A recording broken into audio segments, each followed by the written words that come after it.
사건이 일어났습니다. 한국을 아시아의 작은 나라 정도로만 생각했다는 유럽 중심적 역사관을 가진 세계 최고 권위의 프랑스 역사학자가 있습니다.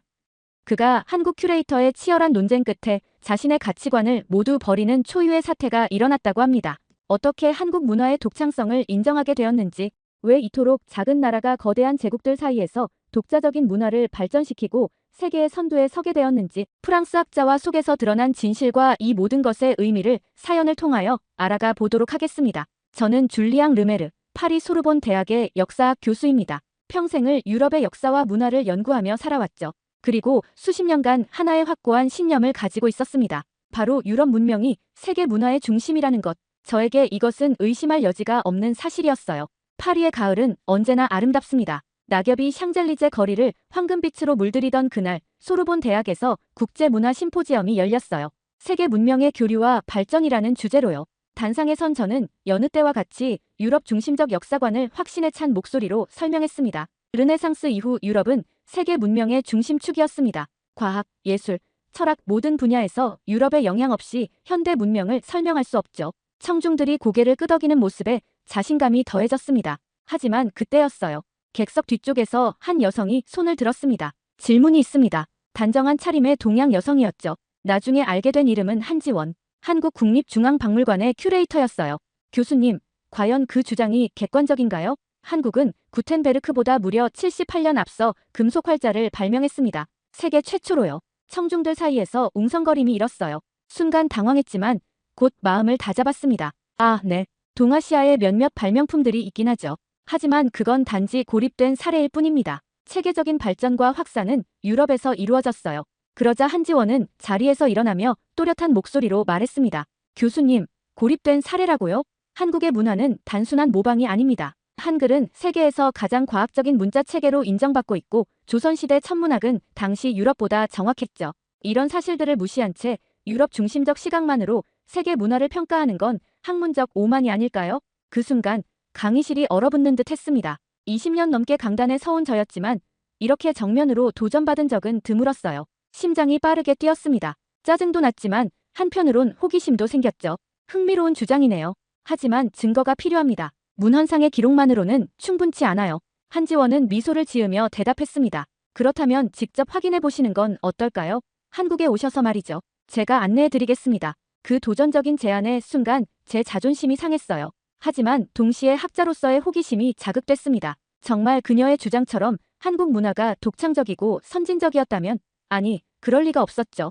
분명 과장된 애국심일 뿐이라고 생각했습니다. 좋아요. 그 제안 받아들이겠습니다. 심포지엄이 끝난 후 동료 교수 빅토르가 저에게 다가왔어요. 줄리앙, 정말 한국에 갈 생각인가? 당연하지. 그녀의 주장이 얼마나 과장됐는지 증명해야겠어. 빅토르는 머리를 극적이며 말했습니다. 조심해. 너무 고정관념에 사로잡혀 있는 것 같아. 나도 몇 년 전 서울에 가봤는데 생각보다 훨씬 인상적이었다고. 그의 말을 흘려들으며 저는 결심했습니다. 한국이라는 나라, 그리고 그들의 문화적 독창성이라는 것이 과연 실제하는지 직접 확인해 봐야겠다고요. 그렇게 저는 파리의 가을을 뒤로하고 한국행 비행기 표를 예약했습니다. 그때만 해도 저는 몰랐습니다. 이 여정이 단순한 학술적 검증을 넘어 제 인생관 전체를 뒤흔들게 될 거라는 사실을요.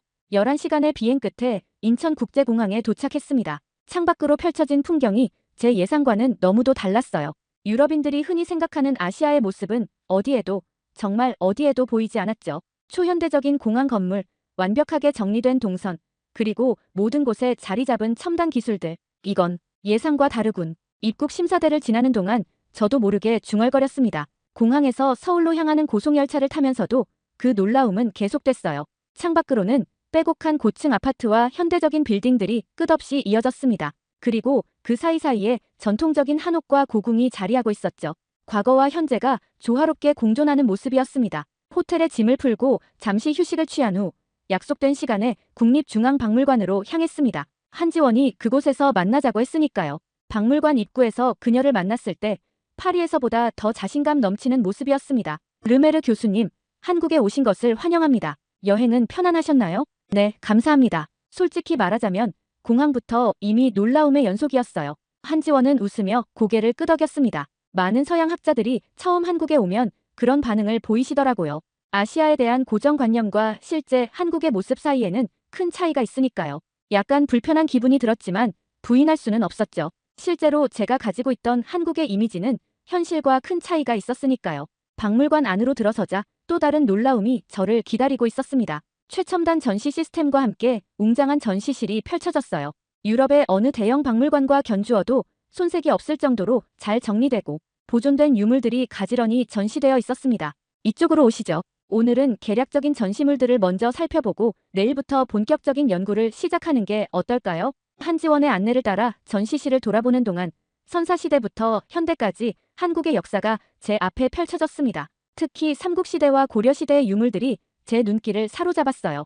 그 정교함과 아름다움은 분명 유럽의 같은 시기 유물과 비교해도 결코 뒤떨어지지 않았죠. 이건 신라시대의 금관입니다. 56세기 것으로 추정되죠. 유리 케이스 안에 놓인 금관을 바라보니 그 섬세한 세공 기술에 감탄이 절로 나왔습니다. 하지만 곧 의심이 들었어요. 흥미롭군요. 하지만 이런 세공 기술은 페르시아나 그리스의 영향을 받은 것 아닌가요? 한지원은 고개를 저었습니다. 그렇게 쉽게 결론 내리지 마세요, 교수님. 물론 실크로드를 통한 문화 교류가 있었겠지만 신라의 금속공예는 독자적인 기술과 미학을 발전시켰어요. 이 금관의 나뭇가지 모양 장식과 곡선 처리는 다른 문명에서는 찾아볼 수 없는 독특한 스타일이죠. 그녀의 설명은 확신에 차 있었고 제 의심을 한 번에 잠재울 만큼 논리적이었습니다. 약간 불편한 마음이 들었지만 학자로서 사실을 인정해야 했어요. 전시실을 계속 돌아보다 우연히 만난 한 노신사가 우리에게 다가왔습니다. 지원 씨, 오랜만이군. 이분은 교수님, 안녕하세요. 이분은 파리 소르본 대학의 줄리앙 르메르 교수님이에요. 줄리앙 교수님, 이분은 제 은사이신 김도훈 교수님이십니다. 나이 지긋한 김도훈 교수는 제게 친절하게 인사를 건넸습니다. 르메르 교수, 반갑습니다. 유럽에서 온 학자가 우리 유물에 관심을 가져주니 기쁘군요. 사실 저는 한국 문화의 독창성에 대해 연구하러 왔습니다. 과연 그것이 실제하는지 확인하고 싶어서요. 제 솔직한 발언에 한지원이 당황한 기색을 보였지만 김도훈 교수는 오히려 미소를 지었어요. 아, 그렇군요. 좋은 질문입니다. 한국 문화의 독창성. 이보다 더 흥미로운 연구 주제가 있을까요? 르메르 교수, 앞으로 며칠 동안 당신은 놀라운 발견을 하게 될 겁니다. 저도 미력 하나마 도움이 되고 싶군요. 그날 저녁 호텔로 돌아와 창밖으로 펼쳐진 서울의 야경을 바라보며 생각에 잠겼습니다. 첫날부터 많은 선입견이 깨지는 경험이었죠. 하지만 아직은 시작에 불과했어요. 진정한 한국 문화의 독창성을 확인하려면 더 깊이 들어가 봐야 했습니다. 다음 날 한지원의 안내로 찾아갈 곳은 직지심체요절과 금속 활자에 대해 알아볼 수 있는 곳이었어요.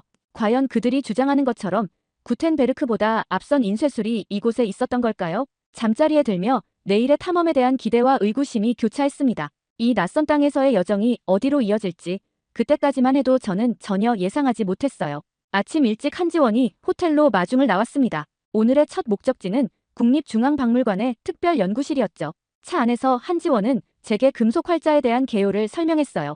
직지심체요절은 1377년에 청주 흥덕사에서 금속 활자로 인쇄된 책입니다. 현존하는 세계 최고의 금속 활자본이죠. 도착한 연구실에서 김도훈 교수가 우리를 기다리고 있었습니다. 그는 테이블 위에 몇 권의 책과 사진 자료들을 펼쳐놓았어요. 직지의 실물은 현재 프랑스 국립도서관에 소장되어 있습니다. 아이러니하게도 르메르 교수님 나라에 있는 셈이죠. 김도훈 교수의 말에 저는 약간 놀랐습니다. 프랑스에 있는 한국 문화재라니 처음 듣는 이야기였어요. 그런데 왜 프랑스에 있는 거죠? 19세기 말 프랑스 외교관이 가져간 것으로 추정됩니다. 당시 조선은 혼란기였거든요. 약간 불편한 침묵이 흘렀습니다. 제국주의 시대의 문화재 약탈은 여전히 민감한 주제니까요. 하지만 김도훈 교수는 이내 화제를 바꿨어요. 하지만 오늘은 그 역사적 의미에 집중해보죠. 이 사진들을 보시겠어요? 이건 직지의 인쇄면입니다. 확대된 사진들을 살펴보니 놀라울 정도로 정교한 활자 자국이 보였습니다. 글자마다 미세한 차이가 있었지만 일정한 형태를 유지하고 있었죠. 이 균일함은 목판이 아닌 금속 활자로 인쇄했다는 증거입니다. 1377년 구텐베르크의 성경보다 78년 앞선 시점이죠. 제 머릿속에서 의문이 꼬리를 물었습니다. 정말 가능한 일일까? 유럽 역사학에서는 구텐베르크의 활판 인쇄를 인류 문명의 혁명적 발명으로 가르쳐왔는데 증거가 더 필요합니다. 이런 주장은 전 세계 역사학계를 뒤흔들 수 있으니까요. 김도훈 교수는 고개를 끄덕이며 서랍에서 더 많은 자료를 꺼냈습니다. 물론입니다. 이건 고려시대 금속활자 주조기법에 관한 연구 자료입니다. 그리고 이건 실제 발굴된 금속활자의 분석 결과고요. 1시간 동안 자료를 검토하며 저는 점점 더 놀라움을 감추지 못했습니다. 과학적 분석, 문헌 기록, 현존하는 인쇄물까지 모든 증거가 한국에서 정말로 세계 최초의 금속 활자 인쇄술이 발명되었음을 가리키고 있었어요. 그런데 왜 이런 혁신적인 기술이 한국에서 시작되었을까요? 어떤 사회적 배경이 있었던 건가요? 한지원이 대답했습니다. 고려시대는 학문과 불교가 크게 융성했던 시기였어요. 많은 경전과 서적을 대량으로 제작할 필요가 있었죠. 게다가 한국은 금속 공예 기술이 매우 발달했습니다. 이 두 조건이 맞물려 금속 활자 발명이라는 결실을 맺은 거예요. 김도훈 교수가 덧붙였습니다. 그리고 조선시대에는 세종대왕의 과학기술 장려 정책으로 더 많은 혁신이 있었습니다. 혹시 자경루라는 물시계에 대해 들어보셨나요? 아니요. 처음 듣는 이름입니다. 그럼 이쪽으로 오시죠. 우리는 박물관의 다른 전시실로 이동했습니다. 그곳에는 정교한 물시계 복원 모형이 전시되어 있었어요. 이건 세종시대에 만들어진 자경루의 복원품입니다. 당시 세계 최고 수준의 정밀도를 자랑하는 시간 측정 장치였죠. 물의 압력을 이용해 시간을 알리는 자동화 장치였습니다. 복원된 자경루를 자세히 살펴보니 그 정교함과 과학적 원리에 감탄이 절로 나왔습니다. 물이 일정한 속도로 떨어지고 그 압력으로 다양한 인형들이 움직이며 시간을 알리는 방식이었죠. 이건 단순한 시계가 아니라 정밀한 과학기기네요. 15세기 작품이라고요? 김도훈 교수가 고개를 끄덕였습니다. 맞습니다. 같은 시기 유럽의 시계보다 더 정확했다고 기록되어 있어요. 연구실로 돌아와 우리는 조선시대의 또 다른 과학기술 발명품들에 대한 자료를 살펴봤습니다. 치국이라는 세계 최초의 강우량 측정기, 천체 운동을 정밀하게 관측하기 위한 혼천의 거북선이라는 세계 최초의 철갑선까지 자료들을 하나하나 검토하는 동안 제 마음속에는 혼란이 일었습니다. 유럽 중심의 역사관으로는 설명할 수 없는 사실들이 너무 많았어요. 이런 독창적인 발명품들이 왜 세계 역사에서 제대로 평가받지 못했을까? 단지 동아시아에 있다는 이유만으로. 르메르 교수님, 생각이 많으신 것 같네요. 한지원의 말에 저는 깊은 생각에서 깨어났습니다. 네, 많은 것을 재고해봐야 할 것 같습니다. 솔직히 말하면 이런 증거들이 있는데도 왜 서양 학계에서는 이를 제대로 다루지 않는지 의문이 드네요. 김도훈 교수는 잠시 침묵했다가 조용히 말했습니다. 역사는 종종 승자의 기록이 되곤 합니다. 19세기와 20세기 초 서구 열강이 세계를 지배할 때 만들어진 역사관이 지금까지 이어지고 있는 거죠. 그날 저녁 호텔로 돌아와 노트북을 펼쳐 파리의 빅토르에게 이메일을 보냈습니다. 빅토르, 믿기 힘들겠지만 내가 알던 세계사의 일부가 완전히 뒤집힐지도 모르겠어.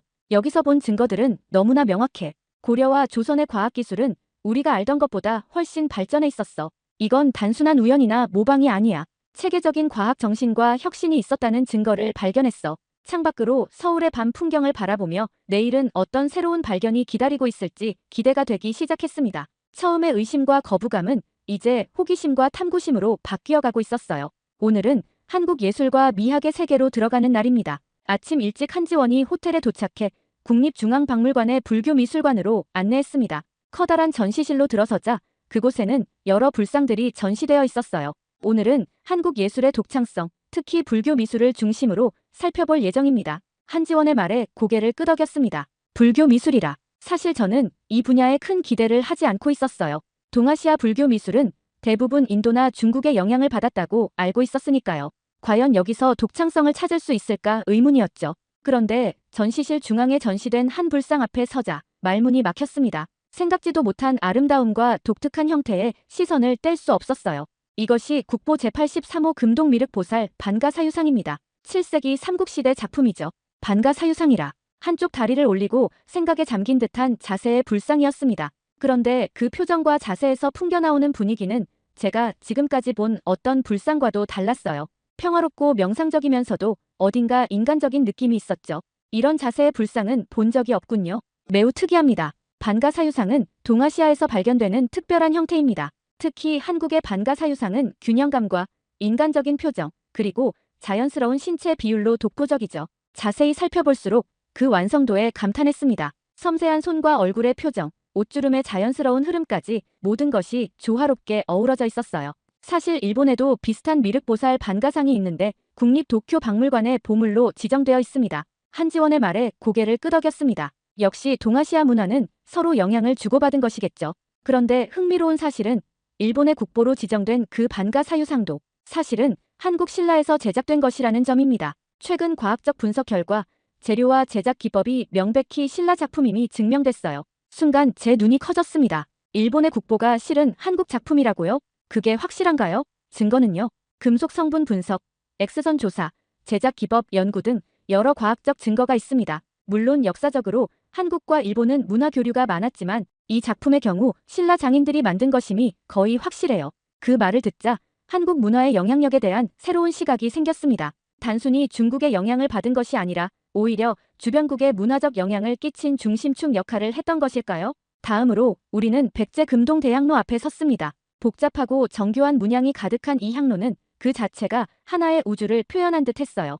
이 향로는 발견 당시 전 세계 미술사학자들을 놀라게 했습니다. 백제인들의 세계관과 예술적 상상력이 집약된 걸작이죠.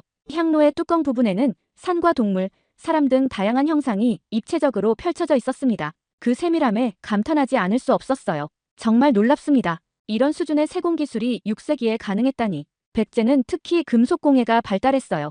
이 향로는 백제 특유의 미적 감각과 기술력을 보여주는 증거죠. 서구에서 단순히 동양적이라고 뭉뚱그려 표현하기에는 너무 독특한 특성이 있습니다. 그 다음으로 본 것은 고려시대 청자였습니다. 비취색 같은 맑은 비색이 인상적인 도자기들이었죠.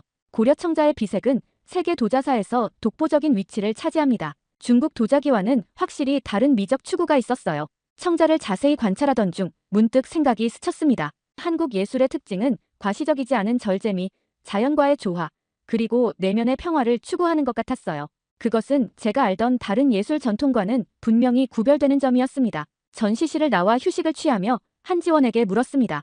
한국 예술의 근본적인 미학적 원칙이 있나요?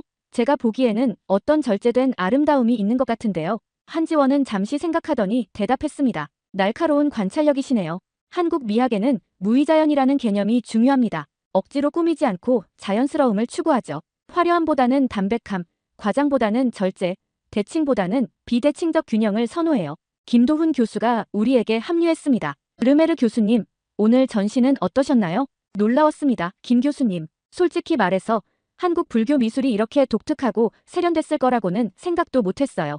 김도훈 교수는 미소를 지었습니다. 예술은 그 민족의 정신을 보여주는 창입니다. 한국인들은 외부 문화를 받아들이되 언제나 그것을 자신들만의 감성으로 재해석했어요. 그게 바로 한국 문화의 독창성이 아닐까요? 그날 저녁 호텔방에서 오늘 본 예술품들의 사진을 다시 살펴보았습니다. 특히 반가사유상의 평화로운 미소가 자꾸 생각났어요. 그 미소에는 깊은 통찰력과 인간에 대한 이해가 담겨 있는 듯 했습니다. 노트북을 열고 메모를 시작했습니다. 한국 예술의 특징 절제미, 자연스러움, 내면의 깊이, 단순한 모방이 아닌 독자적 미학 체계 발전. 글을 쓰다가 문득 깨달았습니다. 제 마음속에서 한국 문화에 대한 인식이 조금씩 바뀌고 있었어요. 처음에는 확인해보고 반박하겠다는 마음이었는데 이제는 진심으로 이해하고 싶다는 호기심이 커져가고 있었습니다. 창밖의 서울 야경을 바라보며 생각했습니다. 내일은 어떤 새로운 발견이 기다리고 있을까? 이 여정이 제 학문적 시각을 얼마나 더 바꿔놓을지 그때는 아직 알지 못했습니다.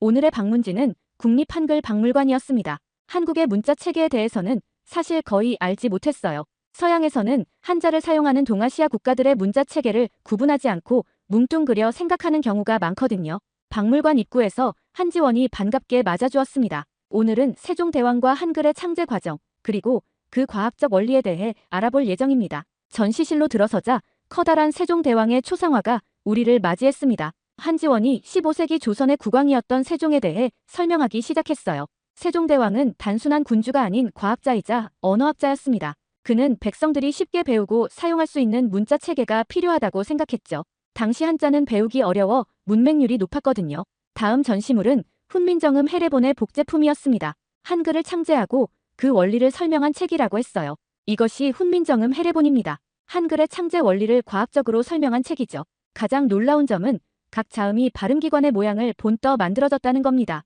전시물 옆에는 입체적인 모형이 있었습니다. 한글 자음 기역, 니은, 미음 등의 모양과 실제 발음할 때 혀와 목구멍의 위치를 비교해 보여주는 모형이었죠. 이건 정말 흥미롭군요. 발음기관의 모양을 본떴다고요? 네. 예를 들어 기역은 혀의 뒷부분이 목구멍을 막는 모양을, 니은은 혀가 윗잇몸에 닿는 모양을 본뜬 겁니다. 이건 15세기에 이미 음성학적 원리를 이해하고 있었다는 증거죠. 저는 깊은 인상을 받았습니다. 15세기에 이런 과학적 접근법으로 문자를 설계했다니 놀라운 일이었어요. 모음은 어떤 원리로 만들어진 건가요? 모음은 철학적 원리가 담겨 있습니다. 하늘, 땅, 사람을 기본 요소로 하여 다양한 모음을 조합했죠. 이런 체계적인 설계는 세계 문자 역사에서도 독보적인 사례입니다. 다음으로 우리는 한글의 구조적 특성을 설명하는 전시물 앞에 섰습니다. 한글의 또 다른 특징은 자음과 모음을 조합해 음절 단위로 모아 쓴다는 점입니다. 이런 구조는 정보 처리 효율성이 매우 높아요. 어떤 의미에서요? 음절 단위로 모아 쓰기 때문에 단어 인식이 빠르고 공간 활용도도 높습니다. 컴퓨터 프로그래밍에서 말하는 청킹과 유사한 개념이죠. 재미있는 비교였습니다. 15세기의 문자 체계를 현대 컴퓨터 과학의 개념으로 설명하다니요. 다음 전시실에서는 한글과 디지털 기술의 관계를 보여주고 있었습니다. 이 부분이 특히 흥미로웠어요. 한글은 디지털 시대에 여러 장점을 갖고 있습니다. 자음과 모음의 조합으로 이루어진 구조적 특성 덕분에 컴퓨터 처리가 매우 효율적이죠. 특히 인공지능과 자연어 처리 분야에서요. 전시물에는 다양한 언어의 텍스트 처리 효율성을 비교한 그래프가 있었습니다. 한글은 놀랍게도 상위권에 위치해 있었어요. 실제로 한국어는 음성인식, 텍스트 분석 등 AI 기술에 적합한 언어로 평가받고 있습니다. 이런 디지털 친화성은 창제 당시에는 예상치 못했던 현대적 장점이죠. 김도훈 교수가 우리에게 합류했습니다. 르메르 교수님, 한글에 대한 인상은 어떠신가요? 솔직히 말하면 완전히 놀랐습니다. 이런 과학적이고 체계적인 문자 체계가 15세기에 만들어졌다는 게 믿기지 않네요. 유럽에서는 그 시기에 문자 개혁이라는 개념 자체가 없었는데요. 김도훈 교수는 미소 지었습니다. 그런데 더 놀라운 사실은 이 문자가 발명된 후 실제로 널리 보급되기까지 상당한 시간이 걸렸다는 점입니다. 양반 계층의 반대가 심했거든요. 한자는 권력의 상징이었으니까요. 그렇군요. 문화적 혁신이 항상 쉽게 받아들여지는 것은 아니죠. 맞습니다. 하지만 결국 한글의 과학성과 실용성이 승리했습니다. 오늘날 한국의 문해율은 세계 최고 수준이고 이것이 교육 중심 사회로 발전하는 토대가 되었죠. 다음으로 우리는 한글의 디자인적 측면을 살펴보았습니다. 현대적으로 재해석된 한글 글꼴들과 캘리그래피 작품들이 전시되어 있었어요. 한글은 기하학적 구조 덕분에 디자인적으로도 매우 유연합니다. 이런 특성 때문에 현대 그래픽 디자인이나 브랜딩에서도 독특한 미적 가치를 인정받고 있죠. 전시된 작품들을 보니 정말 한글은 동양의 전통적인 서예와 현대적인 디자인, 감각이 조화를 이룬 문자 체계였습니다. 그 아름다움에 새삼 감탄했어요. 마지막 전시실에서는 한글의 세계화와 관련된 내용이 전시되어 있었습니다. 한글의 과학적 원리는 문자가 없는 소수 민족들을 위한 문자 개발에도 영향을 주었습니다. 인도네시아의 일부 소수민족, 몽골의 소수민족 등에게 한글 원리를 응용한 문자 체계가 개발되기도 했죠. 문자가 없는 민족에게 문자를 선물한다. 그것은 단순한 기술 전파를 넘어 문화와 교육의 기회를 제공하는 의미 있는 일이었습니다. 박물관을 나오면서 저는 깊은 생각에 잠겼습니다. 한글이라는 문자 체계는 단순히 의사소통의 도구를 넘어 한 문명의 과학적 사고와 철학적 세계관, 그리고 평등에 대한 이상을 담고 있었어요. 그리고 그것이 오늘날 디지털 시대에 새로운 가치를 창출하고 있다는 점이 특히 놀라웠습니다. 저녁 식사 자리에서 한지원에게 물었습니다. 한글이 한국 사회에 미친 영향은 무엇이라고 생각하나요? 한지원은 잠시 생각하더니 대답했습니다. 한글은 지식의 그리고 권력의 민주화를 가져왔다고 생각합니다. 누구나 쉽게 배울 수 있는 문자가 있다는 것은 모든 사람이 지식에 접근할 수 있다는 의미니까요. 그리고 이것이 오늘날 한국의 교육열과 지식 기반 사회로의 발전을 가능케 한 근본적인 토대라고 봅니다. 그날 밤 노트북에 기록을 남기면서 생각했습니다. 한글이라는 문자 체계 하나만으로도 한국 문화의 독창성은 충분히 증명되는 것 같았어요. 그것은 단순한 문자가 아닌 과학과 철학, 그리고 사회적 비전이 담긴 문화적 혁신이었으니까요. 이런 생각을 하다 보니 유럽 중심적 역사관으로는 세계 문화의 다양성과 독창성을 제대로 이해할 수 없다는 깨달음이 점점 분명해졌습니다. 내일은 또 어떤 새로운 발견이 기다리고 있을지 기대가 커져갔습니다. 오늘은 일정이 약간 달랐습니다. 한지원은 제게 박물관이나 역사적 유적지가 아닌 일반 시민들의 일상이 펼쳐지는 곳으로 안내하겠다고 했어요. 르메르 교수님, 한국 문화를 이해하려면 역사적 유물뿐만 아니라 오늘날 살아 숨쉬는 한국인의 정신을 알아야 합니다. 먼저 전통시장으로 가볼까요? 우리는 광장시장이라는 서울의 오래된 시장으로 향했습니다. 좁은 골목마다 활기가 넘치고 다양한 음식 냄새와 상인들의 외침이 뒤섞인 곳이었어요. 시장 한켠에서 한지원이 빈대떡을 주문했습니다. 이 시장은 100년이 넘는 역사를 가지고 있어요. 일제강점기와 한국전쟁, 그리고 급속한 산업화를 거치면서도 여전히 서민들의 삶의 중심지로 남아있죠. 빈대떡을 나눠 먹으며 시장 구석구석을 둘러보았습니다. 상인들과 손님들 사이의 활발한 상호작용이 특히 인상적이었어요. 르메르 교수님, 여기서 정이라는 개념을 느낄 수 있습니다. 정은 한국인의 관계 맺음의 핵심이에요. 단순한 감정을 넘어선 깊은 유대감이죠. 마치 프랑스의 FRATERNITE와 비슷한 개념인가요? 비슷하지만 더 일상적이고 친밀해요. 예를 들어 저기 보세요. 한지원이 가리킨 곳에서는 한 할머니가 단골로 보이는 젊은 여성에게 음식을 담아주며 서비스라며 조금 더 얹어주고 있었습니다. 이런 작은 나눔과 배려가 정입니다. 때로는 비효율적으로 보일 수도 있지만 이런 정이 있기에 어려운 시기를 함께 견뎌낼 수 있었죠. 시장을 한 바퀴 돌고 나오면서 생각했습니다. 효율과 합리성만 추구하는 현대 서구 사회에서는 점점 사라져가는 인간적 온기가 여기에는 아직 살아있는 것 같았어요.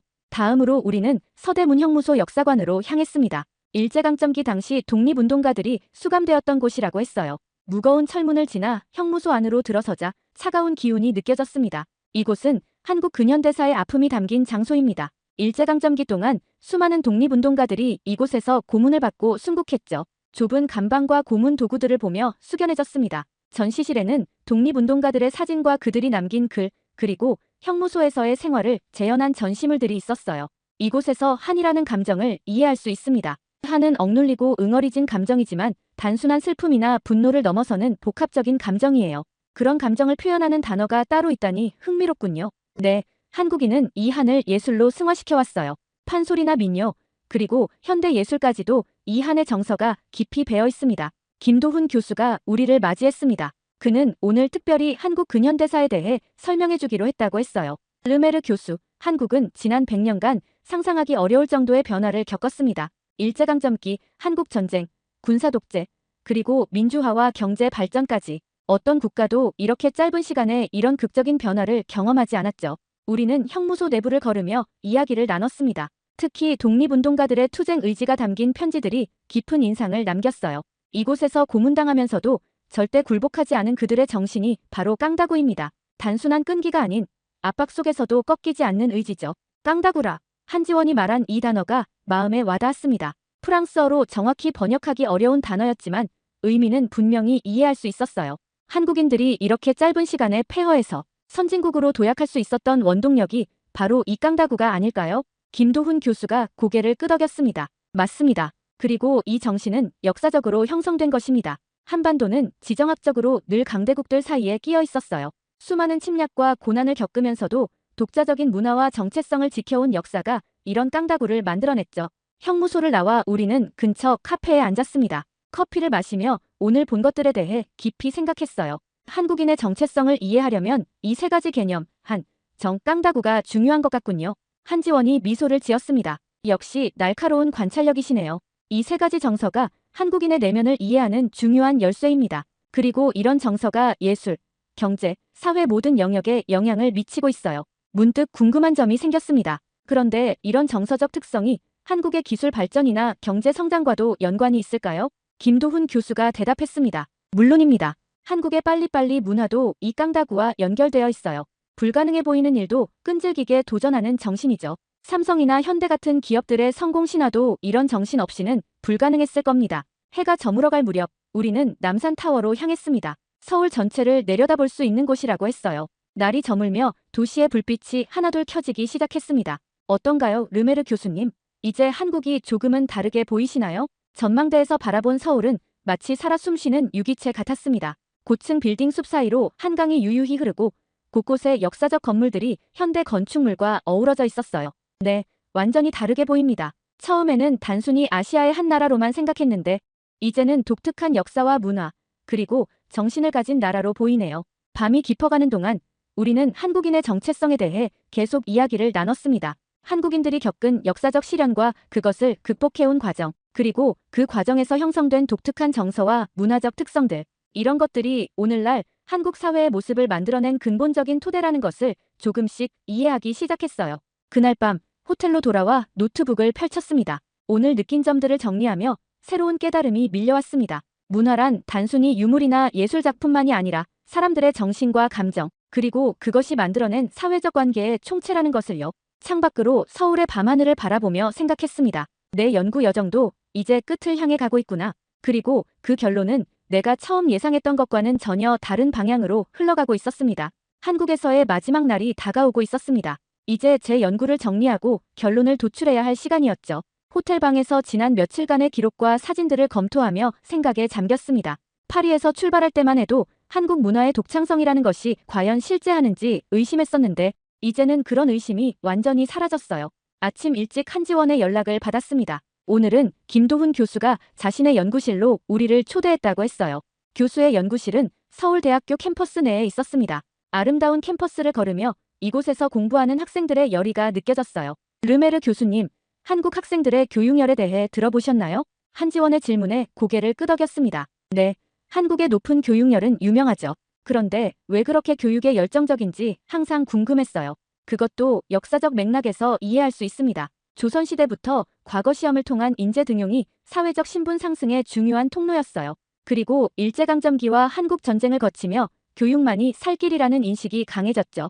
김도훈 교수의 연구실에 도착하자 그는 우리를 따뜻하게 맞이했습니다. 책으로 가득한 연구실에는 한국 역사와 문화에 관한 다양한 자료들이 즐비했어요. 르메르 교수, 이제 연구의 결론을 정리하실 시간이군요. 도움이 필요하신지 해서 초대했습니다. 김 교수의 도움에 감사를 표하며 제가 며칠간 정리한 생각들을 공유했습니다. 김 교수님, 제가 지금까지 관찰한 바로는 한국 문화의 독창성은 확실히 존재합니다. 특히 놀라운 점은 역사적 연속성과 혁신성이 공존한다는 거예요. 김 교수는 만족스러운 표정으로 고개를 끄덕였습니다. 그렇습니다. 한국 문화의 핵심은 창조적 수용에 있다고 봅니다. 외부 문화를 단순히 모방하는 것이 아니라 그것을 자신의 것으로 소화하고 재창조하는 능력이죠. 제가 특히 주목한 것은 금속 활자에서 한글, 그리고 현대의 디지털 기술까지 이어지는 연결성입니다. 마치 한 가지 문화적 DNA가 시대를 거쳐 진화해온 것 같아요. 세 사람은 함께 화이트보드 앞에 모여 제가 관찰한 한국 문화의 특성을 정리하기 시작했습니다. 먼저 역사적 측면에서 살펴봤어요. 고려시대 금속 활자의 발명은 단순한 기술적 혁신을 넘어 지식의 대중화라는 사회적 의미가 있었습니다. 그리고 이것이 세종대왕의 한글 창제로 이어졌죠. 한지원이 보충 설명을 했습니다. 맞아요. 한글 창제의 목적도 모든 백성이 쉽게 문자를 익혀 자신의 뜻을 표현할 수 있게 하려는 것이었으니까요. 이런 지식 민주화의 정신이 오늘날 한국의 높은 교육열과 정보기술 강국으로 이어진 것은 우연이 아닙니다. 김 교수가 화이트보드에 다이어그램을 그리며 설명했습니다. 이런 연결성을 보면 한국이 왜 21세기의 문화 강국, 기술 강국으로 부상했는지 이해가 됩니다. 과거에 화려했던 찬란한 문화유산이 아니라 그 문화 속에 내재된 정신과 가치가 현대 사회에도 여전히 유효하기 때문이죠. 저는 제 노트북을 열고 논문의 초안을 보여드렸습니다. 제목은 유럽 중심주의를 넘어서 한국 문화의 독창성 재발견이었어요. 이 논문에서 저는 한국 문화의 독창성을 4가지 측면에서 분석했습니다. 첫째, 기술적 혁신성. 둘째, 예술적 독자성. 셋째, 문자와 언어의 과학성. 넷째, 민족적 정체성과 회복력이죠. 김 교수와 한지원은 제 분석에 깊은 관심을 보였습니다. 특히 외국인의 시각에서 바라본 한국 문화라는 점이 신선하다고 했어요. 그런데 르메르 교수님, 이런 연구 결과를 유럽의 학계에서는 어떻게 받아들일까요? 상당한 반발이 있지 않을까요? 한지원의 질문에 잠시 생각해 보았습니다. 물론 비판은 있을 겁니다. 유럽 중심적 역사관은 뿌리 깊으니까요. 하지만 학문은 진실을 추구하는 것이고 증거가 분명하다면 결국 인정받을 것입니다. 무엇보다 저 자신이 이 연구 과정에서 많은 편견을 깨달았어요. 김 교수가 미소 지었습니다. 르메르 교수님의 용기에 박수를 보냅니다. 기존 패러다임에 도전하는 것은 쉽지 않은 일이니까요. 점심시간이 되자 우리는 학교 식당으로 이동했습니다. 그곳에서 다양한 한국 음식을 맛보며 대화를 이어갔어요. 한국이 앞으로 문화적, 경제적으로 더 큰 강국이 될 것이라고 보시나요? 제 질문에 김 교수는 진지하게 대답했습니다. 저는 그렇게 생각합니다. 한국은 이미 문화적으로 세계에 큰 영향력을 행사하고 있어요. K-팝, 한국 영화, 드라마 등이 세계적으로 인기를 끌고 있죠. 그리고 삼성, 현대 같은 기업들도 세계 시장에서 주도적인 위치를 차지하고 있고요. 한지원이 덧붙였습니다. 또한 한국은 역사적으로 위기에 강한 나라입니다. IMF 외환위기, 코로나19 팬데믹 등 여러 위기를 다른 나라들보다 빠르게 극복했죠. 이런 회복력도 중요한 국가 경쟁력이라고 봅니다. 식사를 마치고 캠퍼스를 산책하면서 제 머릿속에서는 연구의 결론이 점점 명확해지고 있었습니다. 한국이 강대국이 될 수밖에 없는 이유는 단순히 경제적 성장이나 기술적 발전 때문만이 아니었어요. 그 근원에는 수천 년간 이어져 온 문화적 DNA와 역사적 시련 속에서 단련된 민족적 회복력이 있었습니다. 연구실로 돌아와 마지막 정리 작업을 했습니다. 화이트보드에는 이제 한국 문화의 독창성과 강점을 나타내는 복잡한 다이어그램이 완성되었어요. 이것이 제 연구의 핵심입니다. 한국의 문화적 독창성은 창조적 수용, 마이너스 실용적 혁신 마이너스 대중적 확산이라는 3단계의 과정을 통해 발전해왔습니다. 금속 활자, 한글, 그리고 현대의 IT 강국으로 이어지는 흐름이 이를 증명하죠. 김 교수와 한지원은 제 결론에 깊이 공감했습니다. 우리는 함께 연구 결과를 정리하고 앞으로의 협력 방안에 대해서도 논의했어요. 해가 저물 무렵 연구실을 나서며 김 교수가 말했습니다. 르메르 교수님이 한국 문화에 대해 이렇게 깊이 이해해 주셔서 감사합니다. 이런 문화적 교류가 세계 학계의 다양성을 증진시키는데 큰 도움이 될 것입니다. 호텔로 돌아오는 길에 한지원과 마지막 대화를 나눴습니다. 파리에 돌아가시면 어떤 계획이 있으신가요? 우선 이 연구 결과를 바탕으로 책을 출간할 계획입니다. 그리고 소르본 대학에서 한국 문화에 관한 특별 강의도 개설하고 싶어요. 한지원의 얼굴에 미소가 번졌습니다. 정말 기쁜 소식이네요. 유럽에서 한국 문화가 제대로 알려지는데 르메르 교수님의 역할이 매우 중요할 것 같아요. 호텔 로비에서 헤어지기 전 한지원에게 진심 어린 감사를 표했습니다.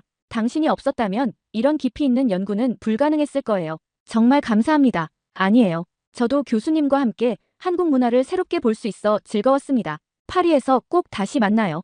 방으로 돌아와 짐을 정리하며 파리의 빅토르에게 이메일을 썼습니다. 빅토르, 내가 틀렸어. 한국은 정말 놀라운 나라야. 이곳의 문화적 독창성은 의심의 여지가 없어. 파리에 돌아가면 자세히 이야기하자. 내 세계관이 완전히 바뀌었어. 창밖으로 서울의 마지막 밤을 바라보며 이번 여정이 단순한 학술 연구를 넘어 제 인생의 중요한 전환점이 되었음을 깨달았습니다. 유럽 중심적 시각에서 벗어나 진정한 세계 문화의 다양성과 풍요로움을 발견한 여정이었으니까요. 파리로 돌아온 지 한 달, 봄 기운이 느껴지는 생강변을 걸으며 한국에서의 경험을 되새겼습니다. 그곳에서 보고 느낀 모든 것들이 제 내면에 깊은 변화를 가져왔어요. 이제 세계를 바라보는 시각 자체가 달라졌다고 해야 할까요? 소르본 대학 내 제 연구실로 향하는 길은 늘 걷던 길이지만 오늘은 왠지 다르게 느껴졌습니다. 제 책상 위에는 방금 출판사에서 보내온 책 교정본이 놓여 있었어요. 유럽 중심주의를 넘어서 한국 문화의 재발견이라는 제목의 제 새 책이었습니다. 표지를 넘기자 서문이 눈에 들어왔어요. 이 책은 한 유럽인 학자의 지적 여정이자 고백이다. 나는 평생 유럽 문명의 우월성을 의심 없이 믿어왔다. 하지만 한국이라는 작지만 강인한 나라에서의 경험은 내 모든 믿음을 뒤흔들었다. 교정을 마치고 창밖을 바라보는데 문득 노크 소리가 들렸습니다. 들어오세요. 문이 열리고 빅토르가 들어왔습니다. 그의 손에는 신문이 들려 있었어요. 줄리앙, 큰일 났어. 자네 책 소식이 르몽드 신문 문화면에 실렸어. 학계에 폭풍이 몰아치고 있다고. 빅토르가 내민 신문을 보니 정말 제 책에 대한 기사가 실려 있었습니다. 소르본의 저명한 역사학자, 유럽 중심적 역사관의 도전장을 내밀다라는 제목이었어요. 반응이 어때? 양쪽으로 갈리고 있어. 일부 교수들은 자네의 용기를 칭찬하지만 보수적인 학자들은 자네가 학문적 배신을 했다고 비난하고 있다네. 제 책상에 앉아 깊은 숨을 내쉬었습니다. 예상했던 반응이었어요. 수백 년간 형성된 유럽 중심적 역사관을 바꾸는 것은 결코 쉬운 일이 아니니까요.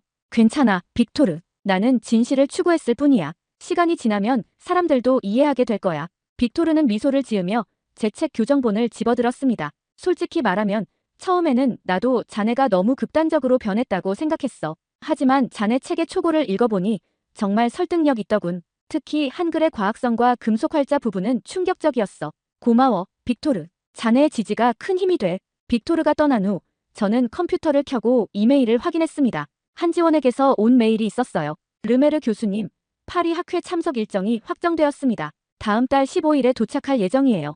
그때 뵙겠습니다. 그리고 교수님 책 출간 소식 정말 축하드립니다. 한지원이 파리에 온다니 반가운 소식이었습니다. 그녀에게 한국에서의 연구를 함께한 감사함을 직접 전할 수 있을 것 같았어요. 다음 날 대학에서는 제3강의 동서양 문화 교류의 재해석의 첫 수업이 있었습니다. 강의실로 들어서자 예상보다 훨씬 많은 학생들이 모여 있었어요. 책과 언론 보도 덕분인지 제 강의에 대한 관심이 폭발적이었습니다. 안녕하세요 여러분. 오늘부터 시작하는 이 강의는 기존의 유럽 중심적 역사관을 넘어 진정한 세계 문화의 다양성과 교류를 탐구하는 여정이 될 것입니다. 학생들의 눈빛에서 호기심과 열정이 느껴졌습니다. 이것이 바로 교육의 진정한 의미가 아닐까 생각했어요. 고정관념을 깨고 새로운 시각을 제시하는 것. 첫 번째 주제는 한국 문화의 독창성입니다. 많은 서양 학자들이 한국을 단순히 중국과 일본 사이의 중간자 정도로 여겨왔지만 이것은 심각한 오해입니다. 오늘 강의에서는 한국만의 독특한 문화적 정체성과 그것이 형성된 역사적 맥락에 대해 살펴볼 것입니다. 슬라이드에 한글, 금속활자, 반가 사유상 등의 이미지를 보여주며 강의를 이어갔습니다. 학생들은 처음 듣는 내용에 놀라움을 감추지 못했어요. 교수님, 질문 있습니다. 왜 이런 중요한 문화적 성취들이 서양 역사 교육에서 제대로 다뤄지지 않았을까요? 학생의 날카로운 질문에 미소 지었습니다. 좋은 질문입니다. 그것은 우리가 역사를 바라보는 시각이 얼마나 편향되어 있는지를 보여주는 예죠. 역사는 종종 강대국의 시각에서 서술됩니다. 19세기와 20세기에 서양이 세계를 주도하면서 역사 서술도 자연스럽게 서양 중심으로 이루어졌어요. 하지만 이제는 그런 편향된 시각을 넘어서야 할 때입니다. 강의가 끝난 후 몇몇 학생들이 추가 질문을 하기 위해 다가왔습니다. 그들의 열정적인 관심에 가슴이 뜨거워졌어요. 변화는 이렇게 다음 세대의 인식부터 시작되는 것이 아닐까요? 그날 저녁 한국에서 가져온 전통 찻잔으로 차를 마시며 창밖을 바라보았습니다. 센 강 너머로 에펠탑이 빛나고 있었어요. 문득 한국에서 바라본 서울타워가 생각났습니다. 똑같지만 다른 두 도시의 야경. 그것은 마치 동서양 문화의 관계를 상징하는 것 같았어요. 다음 날 아침 학과 회의가 있었습니다. 회의 중에 학과장이 중요한 발표를 했어요. 다음 학기부터 우리 대학은 동아시아 연구센터를 설립할 예정입니다. 그리고 줄리앙 르메르 교수가 초대 센터장을 맡게 되었음을 기쁘게 알려드립니다. 동료 교수들의 축하와 격려 속에서 가슴이 벅차올랐습니다. 한국에서의 경험이 이렇게 큰 변화로 이어질 줄은 예상하지 못했어요. 한 달 후 국제학술대회가 파리에서 열렸습니다. 세계문화유산의 재평가라는 주제로 전 세계에서 학자들이 모였어요. 그리고 그곳에서 오랜만에 한지원을 다시 만났습니다. 르메르 교수님, 정말 오랜만이에요. 책 출간을 다시 한번 축하드립니다. 고맙습니다, 한지원 씨. 당신 덕분이에요. 당신이 아니었다면 저는 여전히 좁은 시각에 갇혀 있었을 겁니다. 함께 학회장을 둘러보며 다양한 국가의 문화유산에 대한 전시를 감상했습니다. 한지원이 물었어요. 그런데 교수님, 이 모든 경험 이후에 가장 큰 깨달음은 무엇이었나요? 잠시 생각에 잠겼습니다. 한국에서의 여정이 제게 준 가장 큰 가르침은 무엇이었을까요? 한국의 진정한 강점은 과거의 화려한 문화유산이 아니라 미래를 향한 힘이라는 것을 깨달았습니다. 금속활자에서 한글, 그리고 현대의 디지털 문화까지 한국 문화에는 혁신과 포용이라는 DNA가 흐르고 있어요. 그것이 한국이 21세기 세계에서 중요한 위치를 차지하게 된 이유가 아닐까요? 한지원은 깊이 공감하는 듯 고개를 끄덕였습니다. 그리고 또 하나 배운 것이 있습니다. 진정한 문화 이해는 겸손에서 시작된다는 것이죠. 자신의 관점만이 옳다고 고집하면 세계의 풍요로운 다양성을 놓치게 됩니다. 학회가 끝난 후 우리는 에펠탑이 보이는 카페에 앉았습니다. 한지원이 제게 작은 선물 상자를 건넸어요. 이건 교수님을 위한 작은 선물입니다. 한국에서 가져왔어요. 상자를 열자 아름다운 청자 필통이 들어있었습니다. 고려시대 청자의 비색을 현대적으로 재해석한 작품이었어요.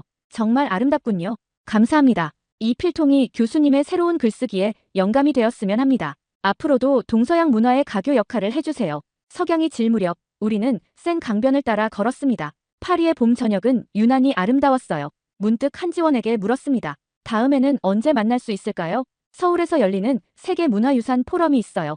교수님도 초청받지 않으셨나요? 아, 네. 받았습니다. 그럼 서울에서 다시 만나게 되겠군요. 네. 그때는 제가 파리에서 그랬듯이 교수님께 서울을 더 깊이 안내해 드릴게요. 헤어지기 전 한지원과 악수를 나누었습니다. 그 손길에서 두 문화 간의 진정한 교류와 존중이 느껴졌어요. 연구실로 돌아와 창밖을 바라보며 생각했습니다. 이제 저는 세계를 완전히 다른 눈으로 보게 되었습니다. 유럽만이 세계 문명의 중심이라는 좁은 시각에서 벗어나 인류 문화의 풍요로운 다양성을 인정하고 존중하게 된 것이죠. 책상 위에 놓인 청자 필통을 바라보며 미소 지었습니다. 이것은 단순한 선물이 아니라 제가 앞으로 나아갈 방향을 상징하는 것 같았어요. 동서양 문화의 가교로서 더 넓고 포용적인 세계관을 전파하는 것, 그것이 제 새로운 사명이 되었습니다. 밤하늘에 떠오른 별들을 바라보며 생각했습니다. 한국에서의 여정은 끝났지만 진정한 의미에서 저의 새로운 여정은 이제 막 시작되었습니다. 오늘의 이야기는 여기까지입니다. 그럼 오늘 이야기 재미있게 들으셨다면 잊지 말고 좋아요 꼭 눌러주세요. 꼭 사연 관련이 아니더라도 하실 말씀이 있으시다면 댓글도 꼭 남겨주시고요. 더 좋은 사연을 발굴해내고 여러분들께 재미있게 전달하는데 큰 힘이 됩니다. 흥미진진히 소개해드리는 다음 이야기가 듣고 싶으시다면 구독과 알림 설정하시면 빠르게 소식 들으실 수 있습니다. 그럼 저는 다시 흥미진진한 사연을 들고 찾아뵐게요. 또 만나요.